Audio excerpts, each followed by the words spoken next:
My name is Nadia Calloway. I'm 29 years old.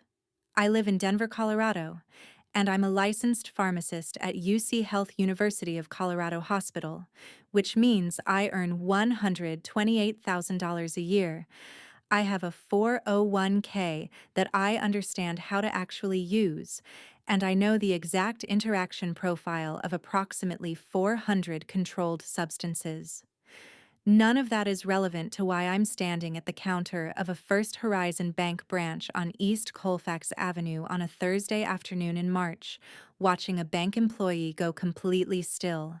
His name tag said Marcus Henley, according to the little plastic placard on his side of the counter. He was a tall man in his early 50s with close-cropped silver hair and the kind of steady professional composure you acquire after decades of helping people with money problems. The composure that stays in place through overdrafts and disputes and tearful widows. The composure that only breaks when something genuinely unusual comes across the screen. He had typed in the account number I gave him. He had looked at the screen. And then he had stopped. He wasn't moving. He wasn't talking. He was doing the specific kind of stillness that people reserve for news that requires a breath before they proceed. I stood on the other side of that counter with my hands folded over my purse strap, and I waited, because I had driven 35 years across Denver on a Thursday afternoon to find out what my grandfather had hidden inside his Bible, and I was not leaving without an answer. Marcus looked up at me. His eyes were kind. He was choosing his words with care. "Miss," he said, "I need to get our branch manager." I told him okay. I set my purse on the counter. The First Horizon branch smelled like coffee and carpet cleaner. Through the plate glass window, East Colfax moved in its ordinary Thursday way. A city bus, a woman with a stroller, two men in orange vests eating burritos on a low wall. The fluorescent lights hummed. Somewhere in the back, a printer was running. I had been carrying that debit card in my wallet for 3 weeks without knowing what it was. That is its own particular irony, given what it turned out to be worth. But to understand why it took me 10 years to find a card my grandfather had left specifically for me, you would have to understand my family. And to understand my family, you would have to start with the only member of it who ever made me feel like I was worth the trouble of being understood. Before we get into this, please like and subscribe, but only if this story truly resonates with you. And drop your location and local time in the comments. I want to know where you are right now. Raymond Eugene Calloway was born in 1944 in Pueblo, Colorado, the youngest son of a steelworker and a schoolteacher. He was a quiet man with a precise mind and the particular patience of someone who has spent a long time paying close attention to things other people overlook. He worked 31 years for the Denver Water Board, starting as a field technician and retiring as a senior infrastructure analyst in 2006. And after he retired, he spent his days doing 3 things: fishing the South Platte River at dawn, doing crossword puzzles in ink at the kitchen table, and being the person in my life who made me believe my brain was worth something. He was my grandfather, my father's father, and he was, without any question, my person. My father is Gerald Calloway, 54 years old, a claims adjuster for State Farm's Denver Regional Office. Gerald is a meticulous man in the specific way of someone who has chosen a life that rewards meticulousness and been comfortable inside it for 30 years. He is not a cruel man. I want to be careful about that, because the story I am telling is not about a monster. It is about something subtler and, in some ways, harder. My father is a man who decided, at some point before I was old enough to notice, that one of his children was the point of the family and the other was a footnote. He did not make that decision with meanness. He made it with the comfortable thoughtlessness of someone who had never been asked to examine it. My mother is Patricia Calloway. She goes by Patty, 51 years old, a residential real estate agent in the Denver metro area for 23 years. She has sold over 400 houses in Jefferson and Arapahoe counties. She has a plaque about it on the wall of her home office. She is excellent at her job, which requires a kind of deliberate warmth, the kind that is strategically deployed rather than innately given. With strangers, she is wonderful. With me, she was mostly neutral, not warm, not cold, present in the way that a painting on a wall is present, there if you looked, not actively offering anything. Then there is Derek. My brother is 31 years old. He is a corporate attorney at Morrison and Forster's Denver office, and he is 3 years older than me, and he has been, for as long as I can remember, the undisputed center of our family's attention, pride, and resources. Derek made the debate team at George Washington High School. Derek was recruited by the University of Denver's honors program. Derek got a partial scholarship, and my parents gave him a car. A used Honda Civic, but a car, when he left for campus. Derek passed the Colorado bar on his first attempt, and my mother called every person she knew to tell them. Derek is not a bad person either, I think. He is a person who was handed a role before he was old enough to question whether it was fair that someone else wasn't offered the same one. Growing up in that house, I was not Derek. I was the quiet one, the one with her nose in books my parents didn't understand, the one who asked questions that made teachers either delighted or exhausted depending on their disposition.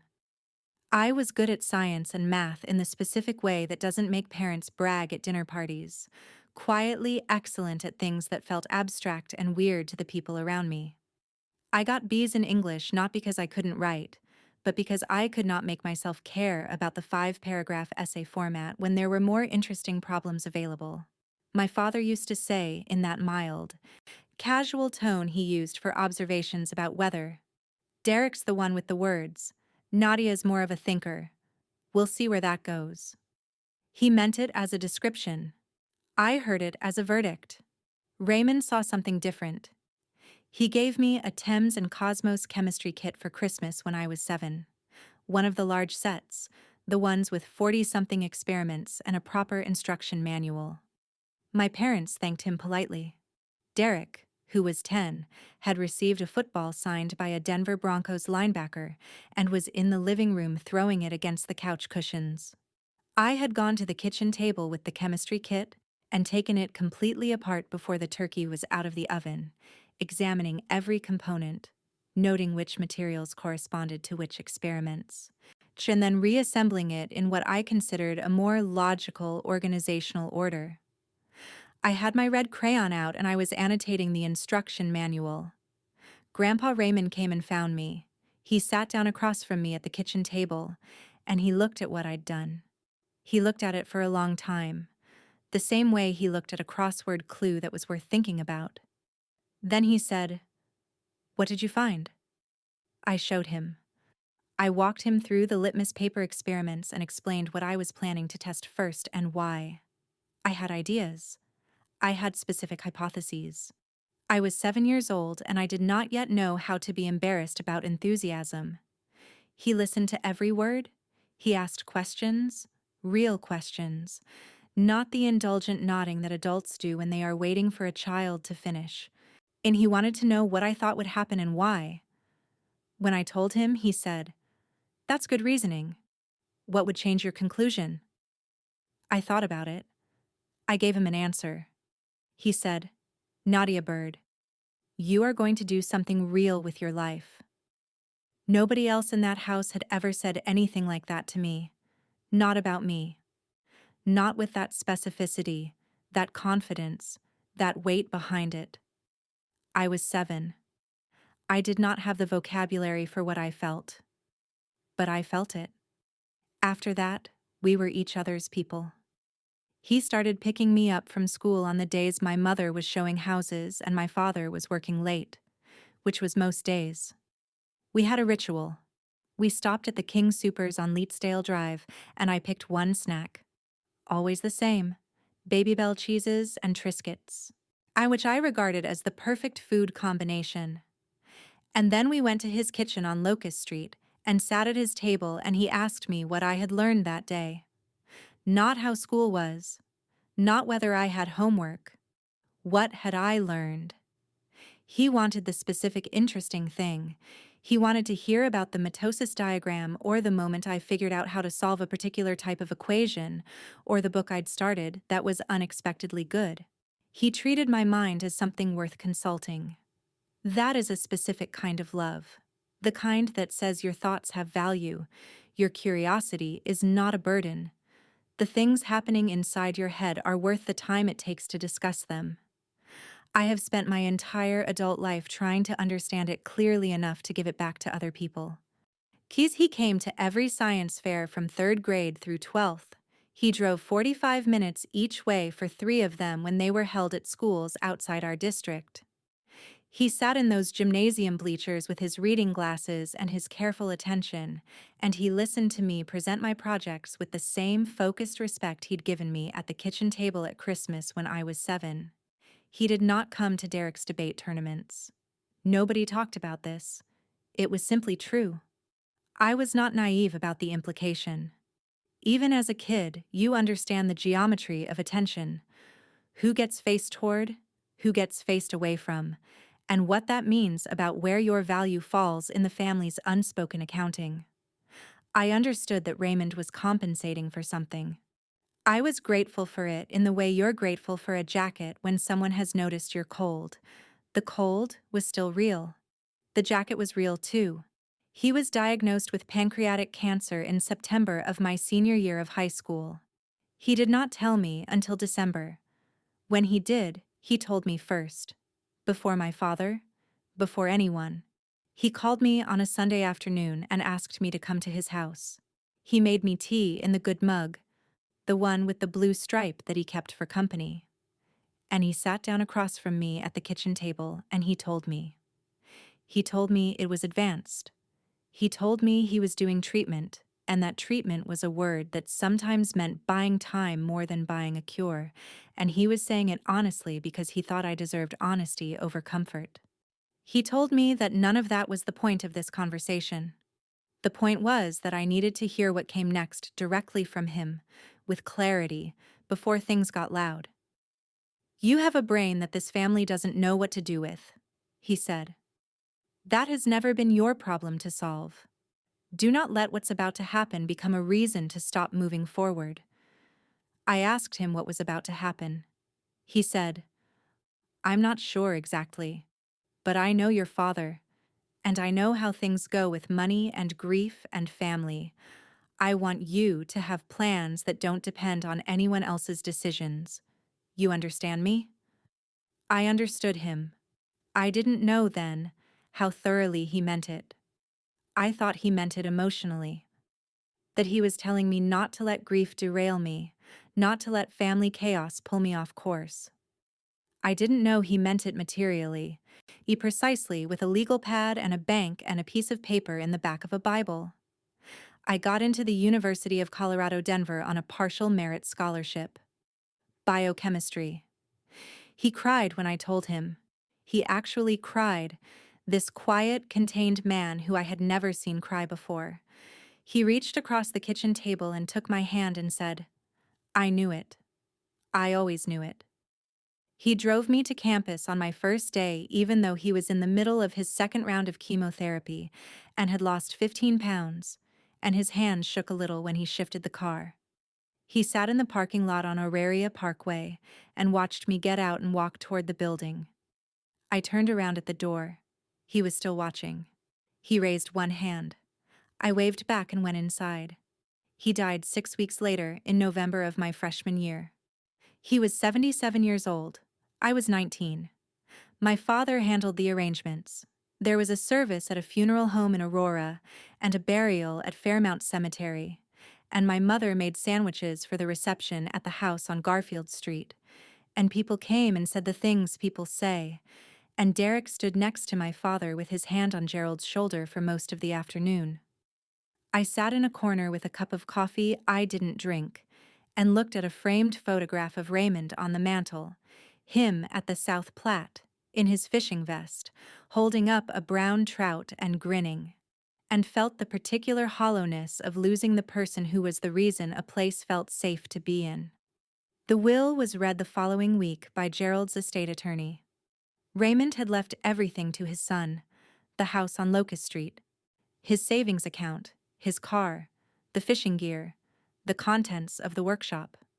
My father had held power of attorney for the last year of Raymond's life and had been managing his finances since the chemo started making the paperwork difficult. Everything went to Gerald. It was clean, orderly, and, I would understand later, only partially true. The will named one specific bequest for me: his King James Bible, noted specifically as the edition given to Raymond by his own father in 1962. The will requested it be delivered to me directly. My father handed me a cardboard box at the reception. Inside, the Bible, a framed photo of the two of us on the South Platte. The same river, a smaller trout, me at age 11 squinting into the sun. His reading glasses, one in the Pueblo Steelers mug with the chip in the rim that had been on his kitchen table for as long as I could remember. Those were the things he had named for me, or that someone had gathered as obvious candidates. I carried that box back to my dorm room and put it on the shelf above my desk. I kept the mug out. I couldn't look at the Bible yet. I went to class. In January, 2 months after the funeral, my parents called me home for what Patty described over the phone as a family conversation. I drove out to Garfield Street on a Saturday morning, sat down at the kitchen table, that table, the kitchen where I had grown up, the calendar on the wall still showing November, and listened to my parents explain that they were selling the house. They were downsizing to a condo in Highlands Ranch, a 2-bedroom, which was all they needed now. Derek had his own apartment near the DU campus, and since I was in college, it made sense for me to find my own housing situation. They had been carrying the house for years on the assumption that there would be kids living in it, but that season was over now. Patty handed me a folded piece of paper with an address, a room in a boarding house near 5 Points. A friend of a friend had mentioned it. They would cover the first month, $480. After that, it was up to me. I was 19 years old. I was in the middle of my first semester of a biochemistry degree. I had worked 20 hours a week at the Starbucks on the Auraria campus since September, and I had, in that moment, $214 in my checking account. I had $214. Joss, I remember the exact number because I had checked it that morning to see if I could afford a new lab notebook. I looked at my father. He was not looking at me. He was looking at the surface of the kitchen table with the careful attention of a man examining something at a safe remove. Derek was handling things himself by this point, Gerald said. This was something he believed. What he did not say, because I would not learn it until years later through the probate clearance paperwork, was that Derek had received $8,000 from Raymond's estate during his senior year of high school to bridge the gap in his University of Denver tuition. $8,000, quietly moved, while Raymond was still alive and Gerald was already managing his finances. I did not know that then. When I just sat at the kitchen table with a folded piece of paper in my hand and tried to understand what was happening, my mother had moved on to discussing the condo. 3 bedrooms would have been nice, but 2 would be fine, really, and the complex had a pool. I drove back to campus. I called Simone. Simone Okafor was 20 years old at the time, a biology major who had grown up in Colorado Springs and was the first person in her family to leave the state for college. I had met her in my Chemistry 101 lab section in September. She had been paired with me for a titration experiment, and she had done the math in her head while I was still setting up the equipment, and we had looked at each other and decided, without discussion, that we were going to be friends. Simone is now 28. She is finishing her PhD in molecular biology at the University of Colorado Boulder, and she is the most grounded person I have ever met in my life. On that January night when I told her what had happened, she was quiet for exactly 4 seconds. Then she said, "Okay, here's what we're doing." I dropped my spring semester. There was no version of the math that worked.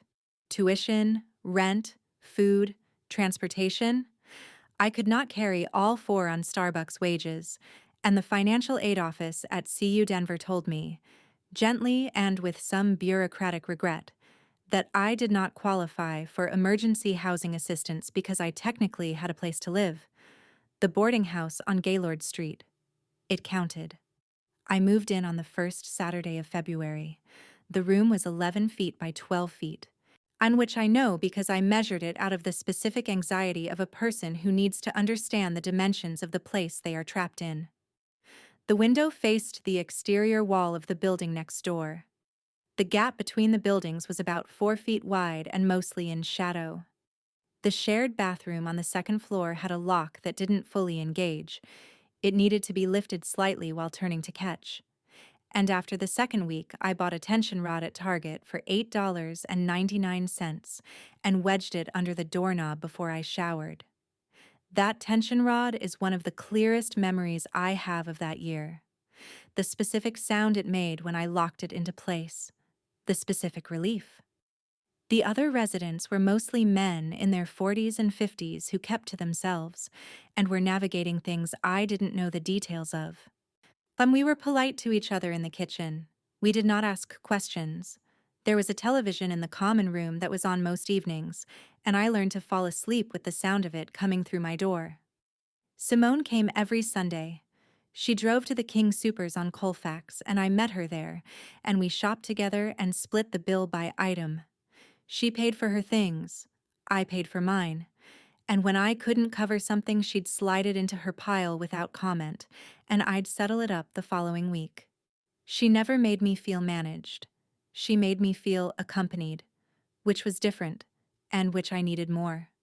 She drove me back to Gaylord Street, and we'd sit in her car in the parking lot for an hour or two and talk about everything that wasn't the thing we were both acutely aware of. That's a skill. The ability to not make someone's worst circumstance the only subject. Simone has it. I don't know how she learned it. I went to 43 hours a week at the Starbucks. Some weeks more. I picked up a second shift at the Walgreens pharmacy on Colfax and started as a register cashier. After about 6 weeks, I mentioned to the pharmacy manager, Don Kraus, 58 years old, a deliberate, slightly tired man who had been running that pharmacy counter for 12 years, that I had a year of biochemistry. He looked at me over his reading glasses and said, "Can you read a SIG code?" I told him I could learn in a week. He said, "Come in Saturday morning." I came in Saturday morning. I already knew most of the SIG codes. I learned the rest of them by Wednesday. Something happened to me when I was working that counter that I did not fully understand until I was much further along in my career. There is a part of my brain that becomes completely settled, completely quiet and clean when I am working through a medication question or a dosing concern or an interaction problem. It is the same part that engaged at 7 years old with the chemistry kit, the same part that Raymond had seen and named and nurtured. At the Walgreens counter, covered in a blue vest 2 sizes too large, helping a 60-year-old man understand why his new blood pressure medication was making him dizzy in the mornings, I felt underneath the exhaustion and the financial terror, something that I can only describe as rightness, like being in the correct lane. I found the PTCB certification study materials at the Denver Public Library, the main branch on 14th Street, where I went on Tuesday and Thursday evenings after my Starbucks shift because it was warm and quiet and had good lighting and nobody asked me anything. I studied for 6 months. I passed the Pharmacy Technician Certification Board exam on my first attempt, scoring in the 94th percentile. The Colorado State Board of Pharmacy issued my certification in October of the year I'd been kicked out of school. Don Kraus gave me a raise, $14 an hour, up from $11.50.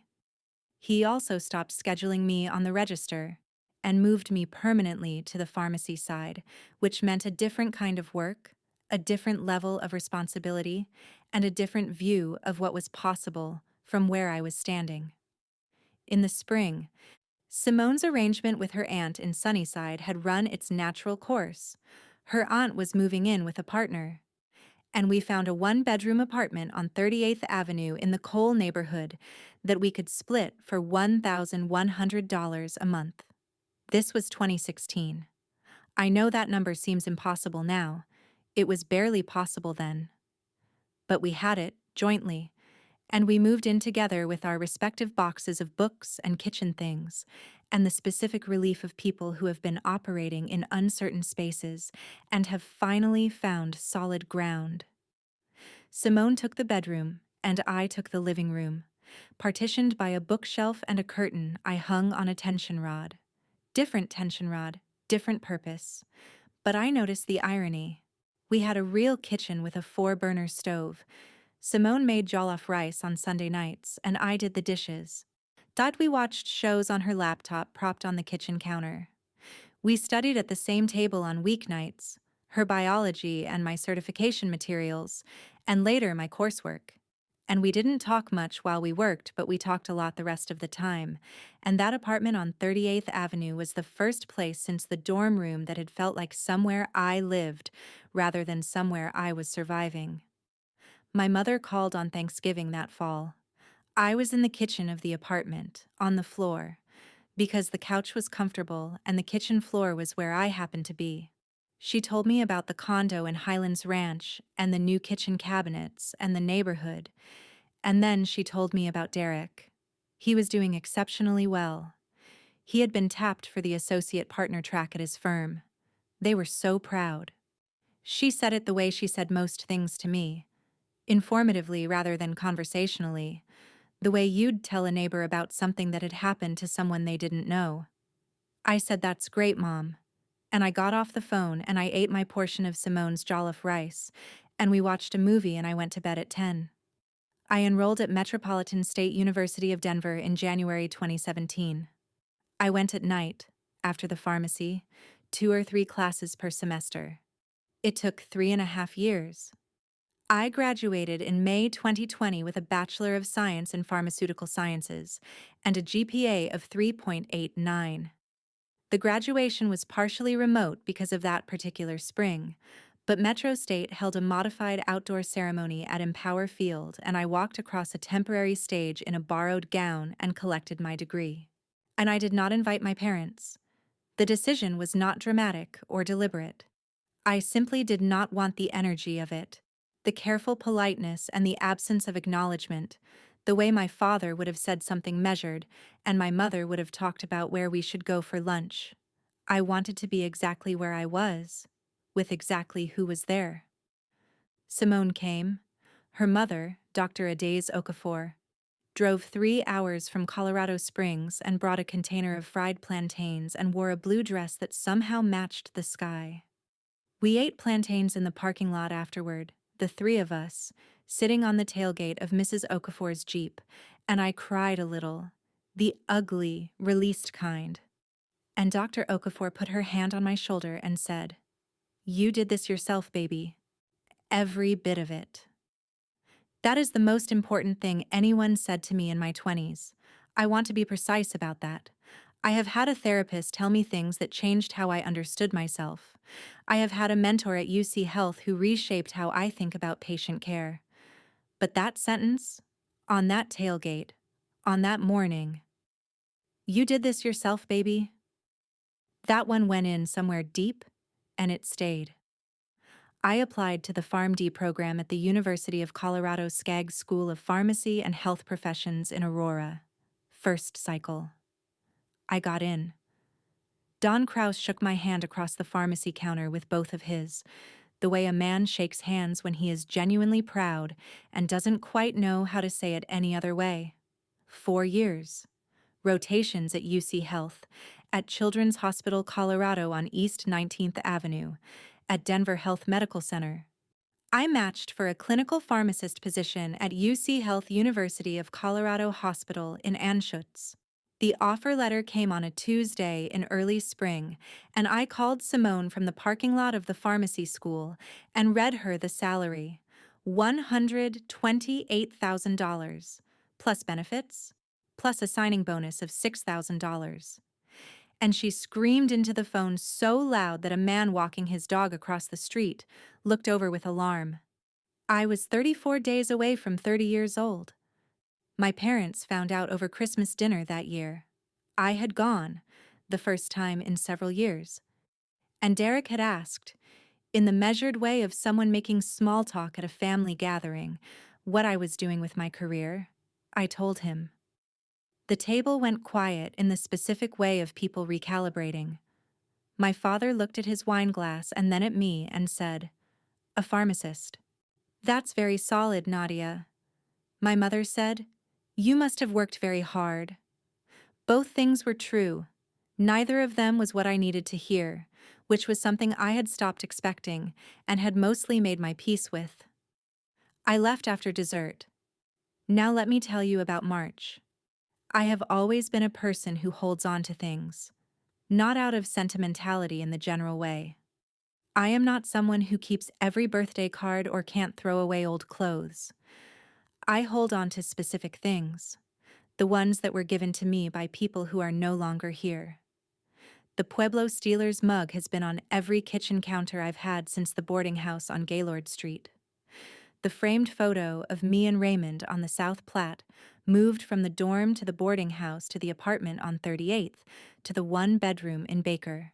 And the Bible had come with me too, always on a shelf, always in the box, always present, and always closed.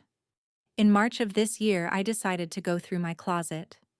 A real purge, the kind where you get ruthless with things you have been keeping for reasons you cannot articulate. I had a cardboard box on the top shelf, sealed with tape, that I had not opened since. I realized, looking at it. 2015. 8 years. I cut the tape with my keys. The reading glasses. The mug's twin. I had not realized there were two. The fishing photo. And the Bible.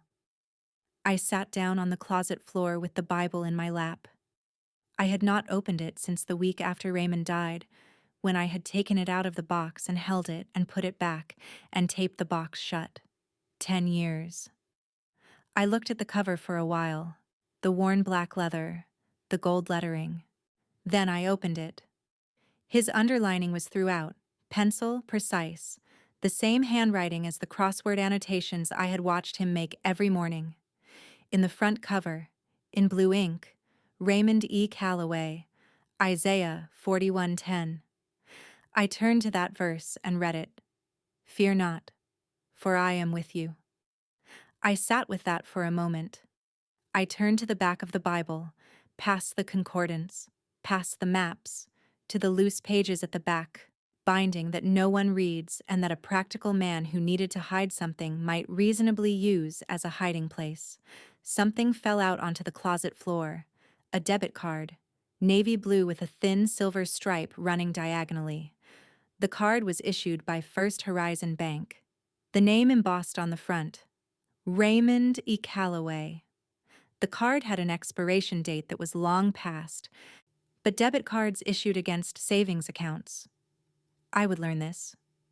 Don't expire in the same way. Underneath it, folded twice, a piece of notebook paper. Lined, the kind from a standard notepad. Written in Raymond's handwriting, in the same blue ink as the verse in the front cover, and dated in the upper right corner, April 2014. He had written this 2.5 years before he was diagnosed. It said, "Nadia Bird. If you found this, it's time. The account number is the year you were born, followed by the month we met. You know the month. Use your full name and this card when you go in. Wait until you are ready. There is no rush. I have been patient." Grandpa. The year I was born, 1996. The month we met. The way he always told it.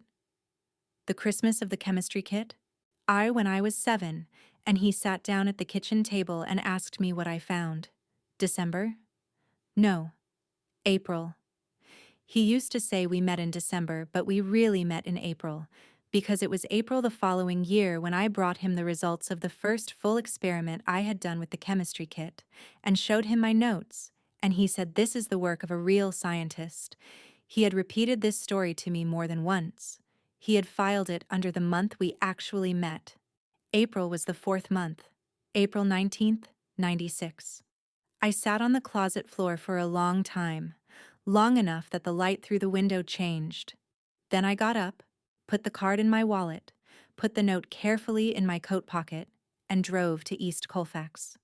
Marcus Henley at the First Horizon branch had the particular professional calm of someone who has processed every category of financial situation and knows how to hold his expression steady through most of them. He took my driver's license, typed my name, looked at the card, typed the account number, 199604, and stopped. He looked at the screen. He looked at the card. He looked at the screen again. He said, very carefully, "Miss, I need to get our branch manager." Carolyn Yates was 50, give or take, with short graying hair and a measured authority that filled the room in a way that was neither warm nor cold, but competent in a way I respected. She came out from the back office, shook my hand, and walked me to a private room with a round table and 2 chairs and a box of tissues on a small side table. The door closed. She had a folder. She opened it. She looked at me across the table. "Miss Calloway, are you aware of the details of this account?" I told her I was not. I told her what I knew, that my grandfather had left the card for me, that I had found it today, that he had died 10 years ago, and that I had no information about what the account contained. She nodded once.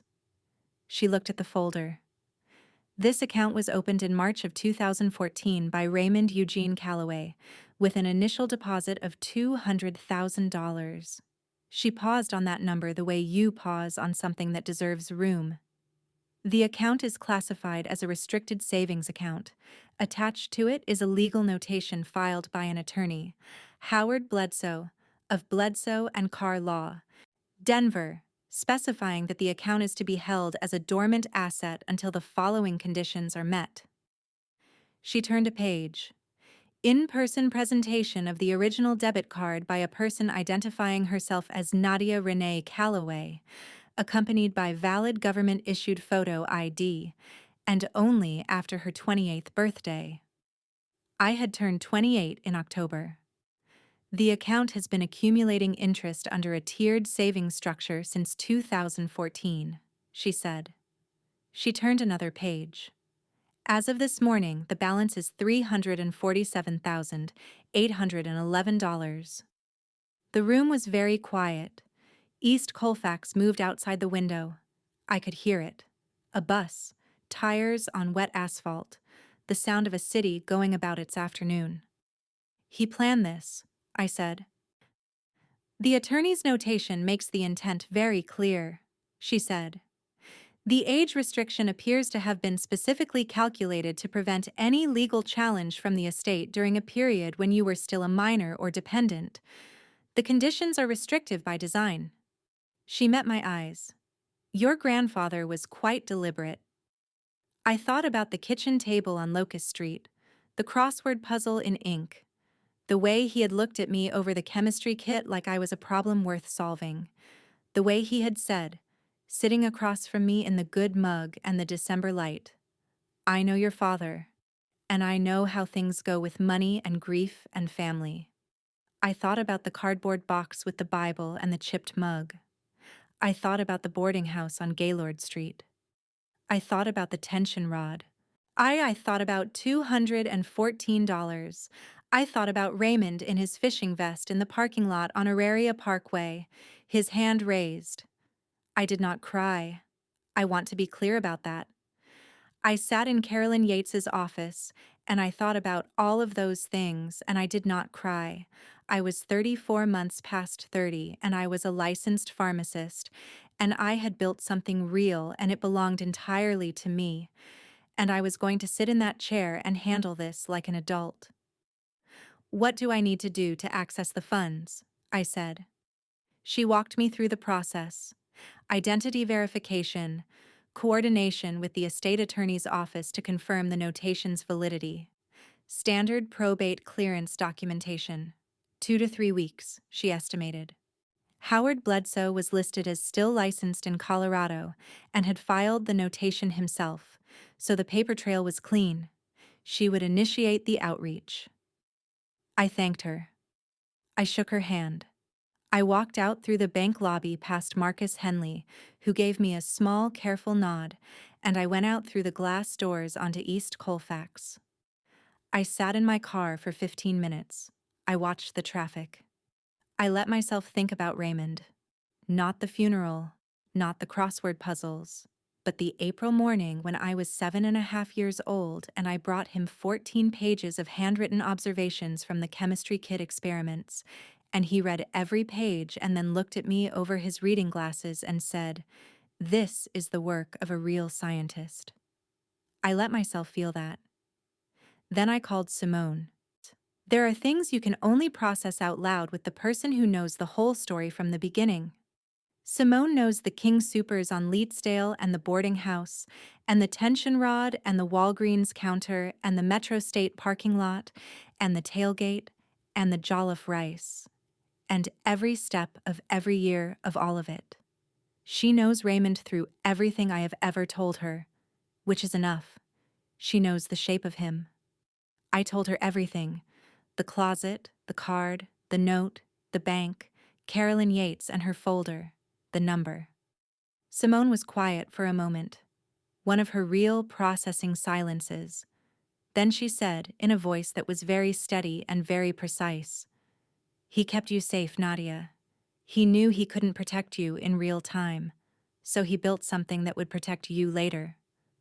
That is when I cried. I heard from Carolyn Yates 6 days later. Howard Bledsoe, now 71 and mostly retired, was reached at his home in Colorado Springs. He remembered Raymond well. He was glad the account had finally been claimed. He confirmed everything and offered to speak with me directly, which he did the following Tuesday over the phone.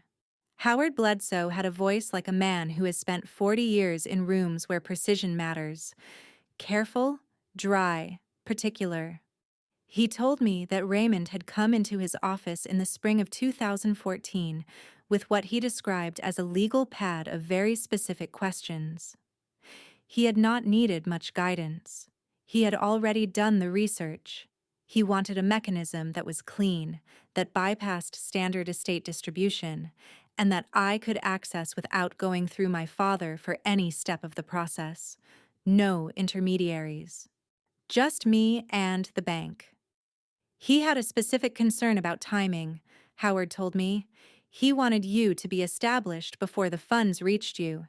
He did not want you accessing significant money at 19 or 22 or even 25, because he was worried, and I'm quoting him as closely as I can, that your family would find a way to redirect your attention before you had your feet under you.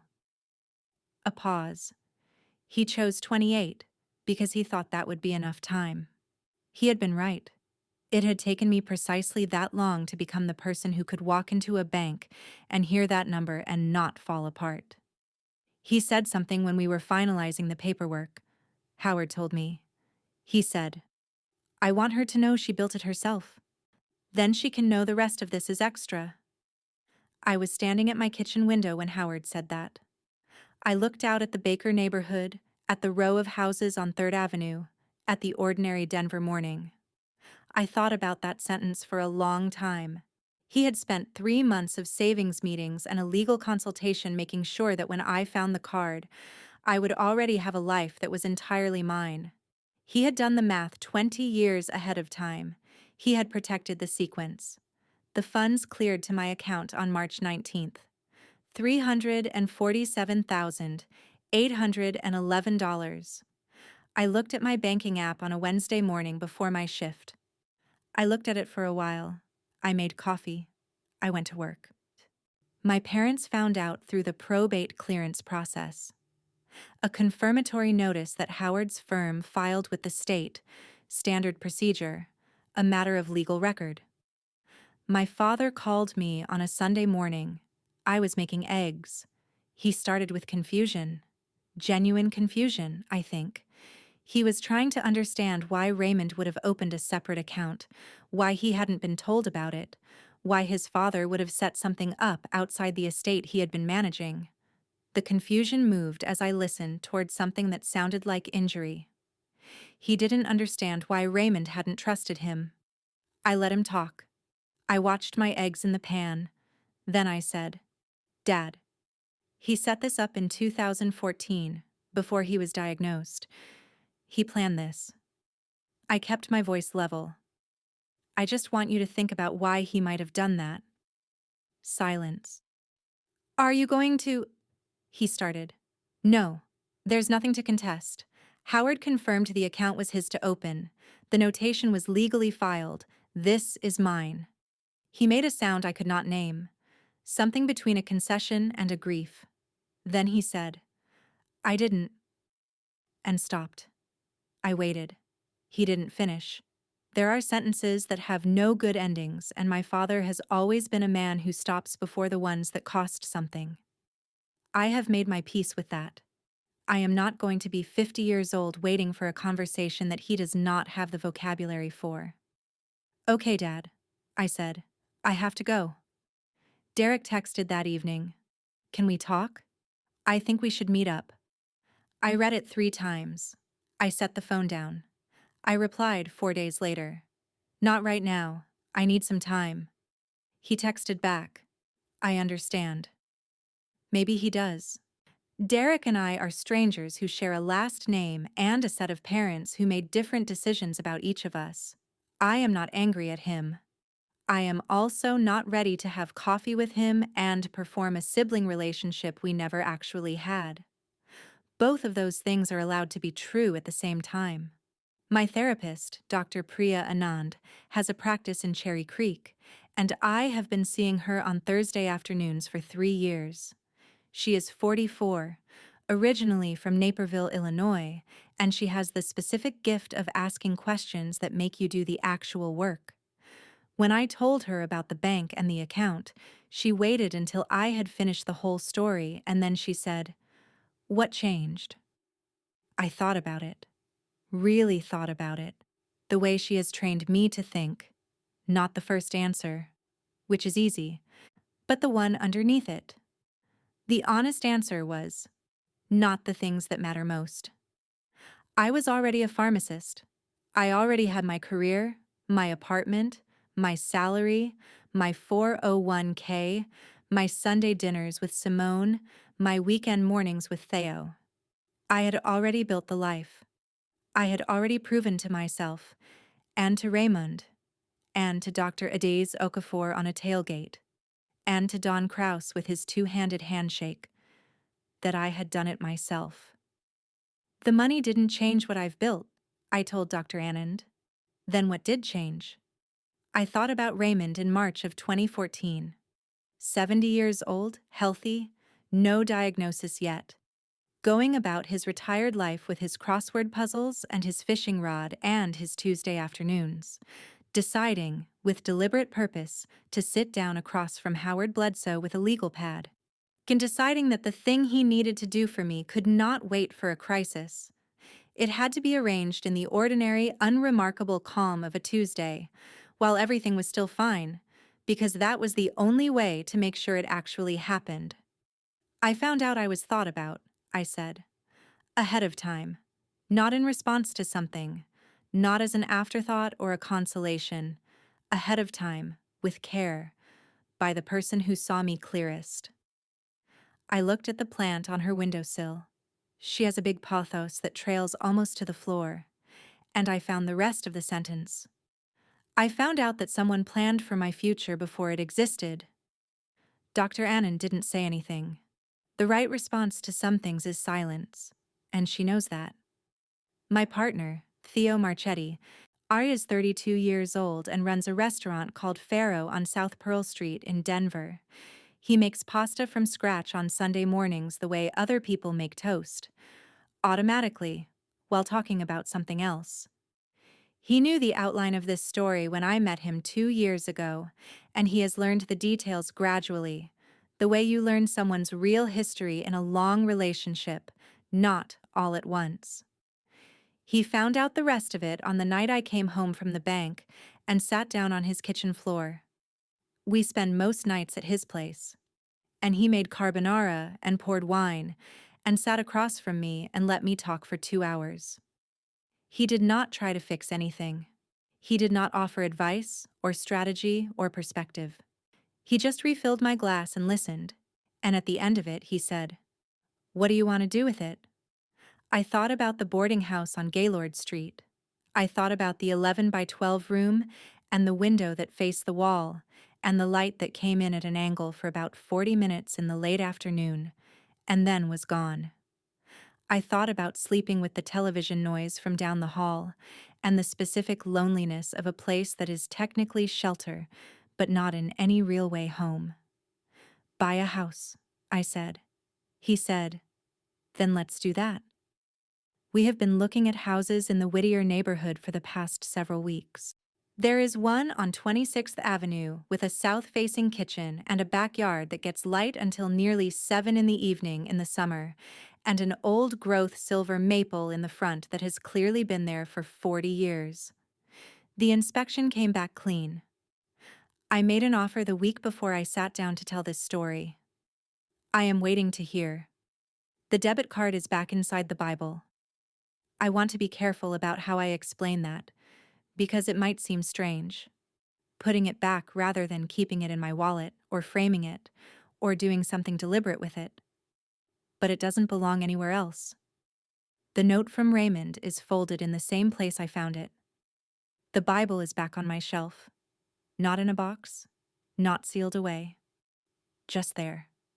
I keep it there because it is where Raymond lives now.